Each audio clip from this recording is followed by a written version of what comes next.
My best friend Sarah needed a ride, drunk again. I sent Ethan, my boyfriend, to help. She claimed they hooked up. Her texts taunted me. You know what we did. Then I got a message from a stranger's number, and it was her. I'm Emma, 27, living in a cozy apartment in Seattle's Capitol Hill. My life felt pretty solid until last month. I had my boyfriend Ethan, who I've been with for 2 years, and my best friend Sarah, who's been my rock since college. Ethan's the dependable type, always planning our future, talking about moving to a house in Ballard someday. Sarah, though, she's wild, unpredictable, always dragging me into her chaotic adventures. I loved her for it, until it all went wrong. It started on a rainy Saturday night, typical Seattle weather, the kind that makes you want to stay in with a blanket. My phone buzzed at 2 a.m. Sarah's name lit up the screen. I groaned, knowing she was probably drunk again. Her voice slurred through the speaker, loud music thumping in the background. She was at some dive bar in Fremont, too wasted to drive, begging me to pick her up. I was exhausted from a long shift at the coffee shop. My feet ached, my head pounded. I couldn't drag myself out into the rain. So I called Ethan. He was at his place in Queen Anne, probably half asleep, but he's always been the guy who shows up. I asked if he could grab Sarah, make sure she got home safe. He sighed, muttered something about her being a mess, but agreed. I felt a twinge of guilt, leaning on him like that, but I trusted him completely. He'd done this before, no big deal. I thanked him, promised to make it up with breakfast, and crashed. The next morning, Ethan texted that Sarah was home safe, but something felt off. His message was short, clipped, not his usual warm tone. I brushed it aside, figured he was just tired. But over the next few days, he got weird. He started putting his phone face down when we were together, something he never did. Once, at a cafe in Pioneer Square, I caught him quickly locking his screen when I leaned over. My stomach twisted. Ethan's not the secretive type, or so I thought. By Wednesday, it got worse. I noticed he'd changed his phone password. We'd always shared that stuff. No secrets. When I asked him about it, casually, over dinner at our favorite taco spot in Belltown, he shrugged, said it was just a privacy thing. His eyes darted away, avoiding mine. I tried to laugh it off, but my chest felt tight, like I was holding my breath underwater. Why was he hiding something? Was it work stress, or something else? That night, lying in bed, I couldn't shake the feeling. Ethan was asleep next to me, his phone on the nightstand, screen dark. I stared at it, my mind racing. Sarah's drunken call, Ethan's late-night drive, his sudden secrecy, it all swirled together, forming a knot of dread. I told myself I was being paranoid. Ethan loved me. He was planning our future, talking about engagement rings last month. But that phone, face down, felt like a wall between us. I didn't know it then, but that moment was the start of everything unraveling, a betrayal I never saw coming. The unease in my gut wouldn't quit. Ethan's phone habits were driving me up the wall. We were at our usual spot, a cozy diner in Seattle's Belltown, splitting a plate of fries. I watched him slide his phone face down, again, his fingers twitching like he was hiding something. My heart raced. I tried to focus on the ketchup-stained menu, but my mind kept circling back to that night he picked up Sarah. Something wasn't right. I couldn't hold it in anymore. That evening, back at my apartment in Capitol Hill, I asked him straight up, "Ethan, why's your phone always locked now? What's going on?" My voice cracked, betraying the calm I was trying to fake. He looked up from the couch, his eyes narrowing, like I'd accused him of something awful. "Nothing's going on, Emma. It's just my phone." His tone was sharp, defensive. I pressed, my chest tightening. "You changed your password. You never did that before." He sighed, running a hand through his hair. "It's not a big deal. Just needed some privacy." Privacy? From me? My stomach churned. We'd always been open, shared everything. I thought of Sarah, her slurred voice that night, how Ethan had been so quick to help. Was there something between them? I hated myself for even thinking it, but the doubt was like a splinter, digging deeper. I let it go that night, but sleep didn't come easy. The next day, I met Sarah for coffee at a quirky shop in Fremont. She was late, as usual, her hair a mess, eyes bloodshot. I tried to keep things light, but my nerves were frayed. I mentioned Ethan's weird behavior, hoping she'd laugh it off, tell me I was overthinking. Instead, her face crumpled. She started crying, right there in the middle of the cafe. My heart stopped. "Emma," she whispered, her voice shaky. "I didn't want to tell you, but something happened that night." I froze, my coffee cup halfway to my lips. "What do you mean something happened?" My voice was barely audible. Sarah looked away, tears streaming. "When Ethan picked me up, we hooked up in his car." The words hit like a punch. My vision blurred, the cafe spinning. "You what?" I managed, my throat tight. She sobbed, saying it was a mistake, that she was drunk, that Ethan started it. She said they'd been texting on Signal, that app that deletes messages after a day. Convenient, I thought, my anger rising. I demanded to see the texts. Sarah fumbled with her phone, her hands trembling. "They're gone, Emma. Signal deletes them." My blood boiled. No proof, just her word against Ethan's. I left the cafe, my mind a storm. Back home, I confronted Ethan. He was in the kitchen, chopping vegetables for dinner, acting like everything was normal. "Did you hook up with Sarah that night?" I blurted, my voice shaking. He dropped the knife, his face paling. "What? No! Emma, that's insane!" He stepped toward me, but I backed away, my heart pounding. He swore it was a lie, said he'd only used Signal to talk to Sarah about engagement rings. He was planning to propose, he said, his voice desperate. "I wanted it to be a surprise, Emma. That's why I was secretive." My head spun. A proposal or a cover-up? Just then, my phone buzzed. A text from Sarah to Ethan, forwarded to me. "You remember what we did, don't you?" My hands shook as I showed it to him. Ethan's jaw clenched. He texted back, "What are you talking about?" Sarah replied instantly, "Stop playing dumb." I felt sick. Ethan called her, putting the phone on speaker. I stood there, silent, as he yelled, "Sarah, stop this! You know nothing happened!" She screamed back, accusing him of lying, her voice unhinged. He hung up, his face red, eyes wild. smiled. Emma, you believe me, right? He pleaded. I wanted to, but doubt clung to me like damp Seattle fog. Sarah's words, Ethan's secrecy, it was too much. I didn't know who to trust, and the truth felt just out of reach. I couldn't sleep, my mind trapped in a loop. Sarah's accusations, Ethan's denials, the cryptic texts, it was tearing me apart. I sat on my couch in Capitol Hill, staring at the rain streaking down my apartment window. Seattle's gray skies felt like they were mocking me. I needed answers, not just words. Ethan was at work, so I had time to think. Sarah's story didn't add up, but why would she lie? My best friend, my confidant, the one who'd been there through every heartbreak, why would she make this up? I decided to test her. I'd read online about recovering deleted Signal messages, though I wasn't sure it was possible. Maybe I could bluff, see how she reacted. I called Sarah, my heart pounding as the phone rang. She picked up, her voice groggy, like she'd just woken up. Emma, what do you want? She mumbled. I took a deep breath, steadying myself. I found a way to recover deleted Signal messages, Sarah. I'm going to see what you and Ethan talked about. Silence. Dead silence. I could almost hear her panic through the phone. Why would you need to do that? She finally asked, her tone sharp, defensive. My pulse quickened. She wasn't confused, she was scared. Because I want proof, I said, my voice firm. I saw your texts. If you're telling the truth, I'll see it. Sarah stammered, then laughed, but it was hollow, forced. You won't find anything, Emma. You're wasting your time. I pushed harder. Oh, I already did. I saw everything. A lie, but it worked. She went quiet again, then whispered, You're not engaged yet, are you? My blood ran cold. Engaged? How did she know Ethan was asking about rings? I lost it. Are you serious, Sarah? You made it all up, didn't you? What's wrong with you? My voice cracked, anger and betrayal spilling out. She screamed back, her words a jumbled mess. You always choose him, Emma. Always. I was trying to save you. Save me? From what? Her voice was frantic, unhinged, like she was unraveling. I hung up, my hands shaking, tears burning my eyes. When Ethan got home, I told him everything. His face darkened, his jaw tight. She's lying, Emma. She's trying to break us up. He grabbed his phone, showed me his Signal app, empty except for a few old messages about rings. See? Nothing else. I believed him, or I wanted to, but I needed to be sure. I called Sarah again, this time on speaker, with Ethan listening. Admit it, Sarah, I said, my voice steady despite the storm inside me. You lied about hooking up with Ethan. She laughed, bitter and sharp. You don't get it, do you? You're blind, Emma. You'll see. She hung up before I could respond. Ethan's eyes were blazing. That's it, he said, his voice low, furious. You're done with her. No more calls, no more texts. She's toxic. I nodded, my throat tight. I blocked Sarah's number right then, my finger hovering over the button before pressing it. It felt final, like cutting a piece of my heart out. But even as I did, doubt lingered. Why would Sarah go this far? Was she jealous, angry, or just broken? I thought back to her late night calls, her drinking, her chaotic life. Maybe Ethan was right, she was toxic. But cutting her off didn't feel like the end. It felt like the start of something worse, like a storm brewing over Puget Sound, ready to crash into my life. Blocking Sarah felt like slamming a door shut, but the silence didn't last. I thought cutting her off would end the chaos. I was wrong. It was like I'd poked a hornet's nest. Within days, my phone started buzzing with messages from unknown numbers. You betrayed me, Emma, one read. You'll regret choosing him. My heart sank. It was Sarah, using burner accounts, her words dripping with venom. I blocked each one, but they kept coming. A relentless flood. Dozens a day, sometimes at 3 a.m., waking me in my Capitol Hill apartment. I'd stare at the screen, my stomach twisting, wondering how she had the energy for this. It didn't stop at texts. Sarah took to social media, her rage spilling across Twitter and Instagram. She posted from Seattle, tagging me in rants that made my blood run cold. Emma's a fake friend, one post screamed. She picks her boyfriend over everyone. She's pathetic. The words stung, each one a knife. Mutual friends from college started texting me, confused,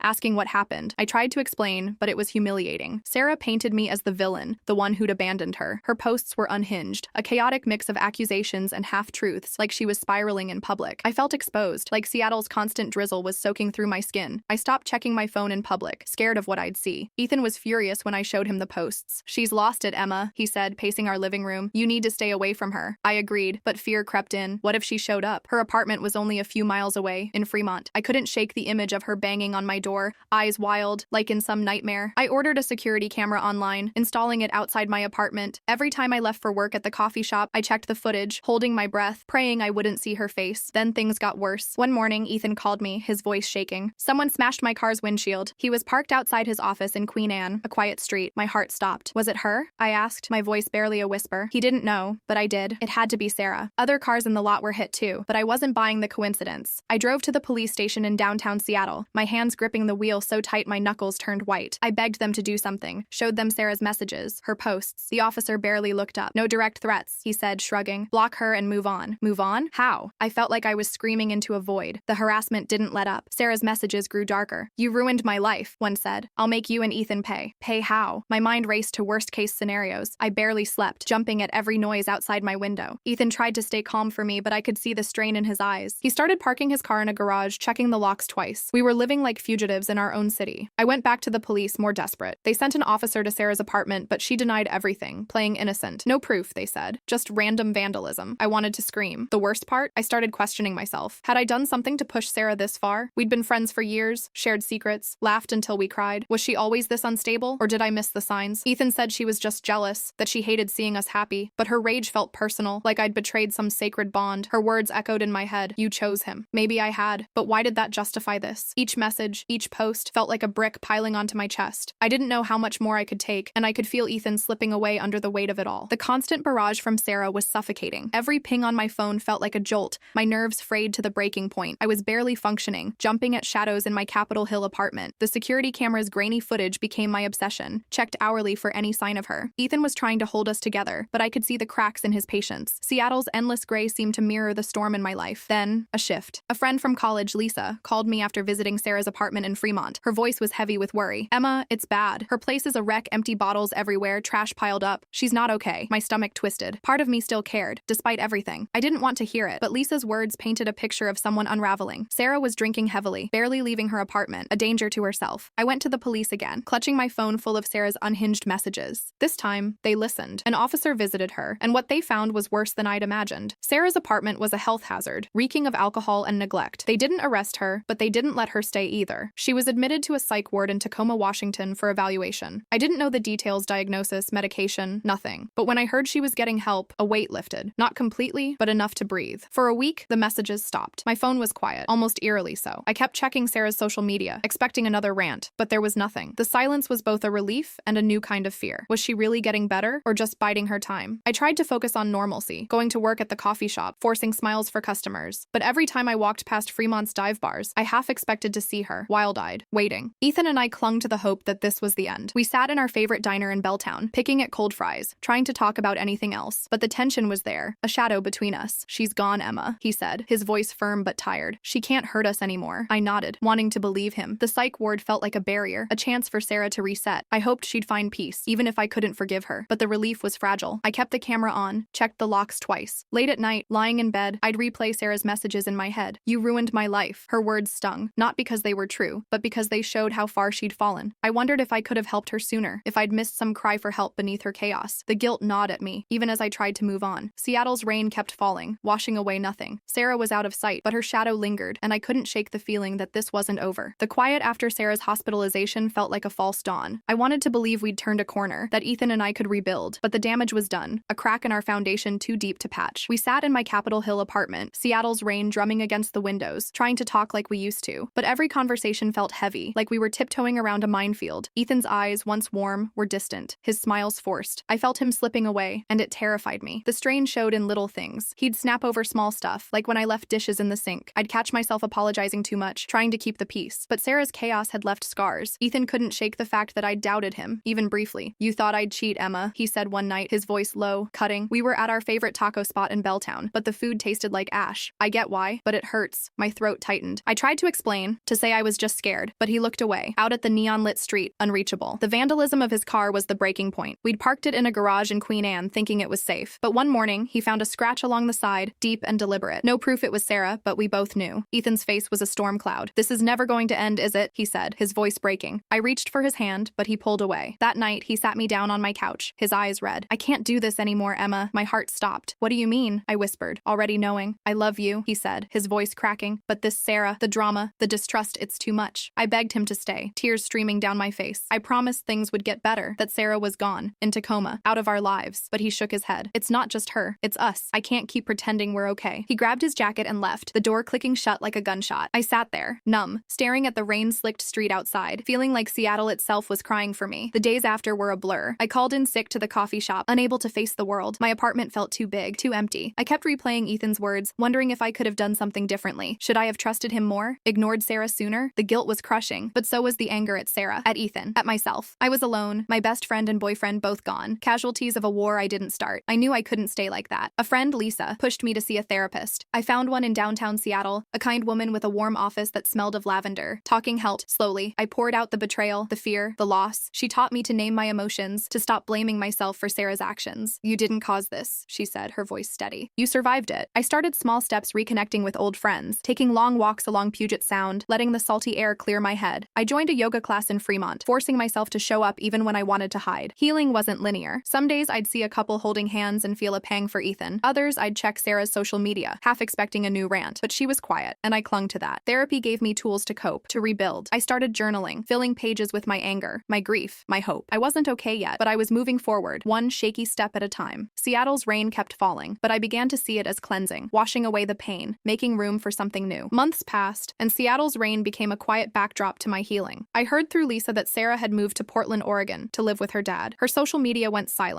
No more rants, no more threats. I wanted to believe she was getting better, that the psych ward had helped her find some peace, but I couldn't shake the unease, like a faint hum in the back of my mind. I kept my camera on, checked my locks, always glancing over my shoulder. Had Sarah really let go, or was she just waiting? I tried to rebuild my life, piece by piece. My job at the coffee shop in Capitol Hill felt like a lifeline, the routine grounding me. I'd chat with customers, force a smile, and slowly, it started to feel real. Friends rallied around me, inviting me to brunches in Belltown or hikes in the Cascades. I leaned into therapy, unpacking the betrayal, the loss of Ethan, the sting of Sarah's words. "You're stronger than you know," my therapist said, and I started to believe her. I wasn't the same Emma, but maybe that was okay. Ethan and I never spoke again. I saw him once from a distance at a market in Pike Place. He was laughing with someone new, his arm around her. My heart ached, but I didn't stop walking. I'd lost him, and that pain lingered, but I couldn't carry it forever. I'd learned a brutal lesson about trust, how fragile it is, how quickly it can shatter. Sarah's lies, her rage, had cost me so much, but they also showed me my own resilience. I still wonder why Sarah did it. Was it jealousy, her own brokenness, or something I'll never understand? Her final message, the one I blocked before she could finish, haunts me. What was she going to say? That she was sorry? That she hated me still? I'll never know, and maybe that's for the best. I've stopped checking her accounts, stopped waiting for the other shoe to drop. But late at night, when Seattle's rain taps my window, I wonder if she's out there, in Portland, plotting her next move. Could she come back? Could this nightmare start again? For now, I'm focusing on me. I'm taking art classes, sketching the Puget Sound at dusk, finding beauty in the quiet. I'm not whole yet, but I'm getting there, one day at a time. Life feels fragile, like a cracked glass, but I'm learning to hold it gently. The future's uncertain, and that scares me, but I'm ready to face it, whatever comes.